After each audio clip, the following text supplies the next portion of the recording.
सुरत एक 90च्या मुलींचा कार्यक्रम झाला. 90च्या मुली आणि मुलं आलेली होती आणि तो कार्यक्रम झाला याच ठिकाणी झाला खोलीमध्ये. त्या ठिकाणी काही मुली मला म्हणायचे, सर मी आजी झाली, मला नातू आहे, तर मी माझ्या मातृभूमीमध्ये जी उगवलेली रोपट आहेत या रोपट्यांना योग्य आकार देण्याचा आटोकाट प्रयत्न करेल. मग त्यासाठी काही करावं लागलं तरी चालेल.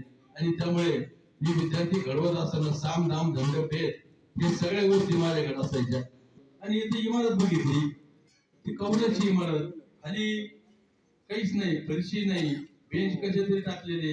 नंतर ही इमारत बांधत असताना आम्ही स्टँडवर बसायचो मधल्या सुट्टीमध्ये. शिर्डीला जाणारे लोक बरेचसे थांबायचे, पण त्यांना आम्ही ती फोटो दाखवायचो, शाळेची इमारत चालू आहे. कोणी 5 रुपये दिले तरी घ्यायचे, कोणी 2 रुपये दिले तरी घ्यायचे. सिनेमा दाखवायचे, सिनेमामध्ये 300-400 रुपये शिल्लक राहायचे. म्हणजे अशा पद्धतीने ही इमारत बांधण्यासाठी आम्ही जीवाचं दान केलं. या गावासाठी किंवा विद्यार्थ्यांसाठी आम्हाला जेवढं करता आलं तेवढं केलं. आनंदाने जगा आणि आनंदाने राहा. आजपर्यंत तुम्ही आतापर्यंत जो मार्गक्रमण केलेला आहे, यापुढे तुम्हाला परमेश्वर उदंड आयुष्य देवो अशी ईश्वर चरणी प्रार्थना करतो.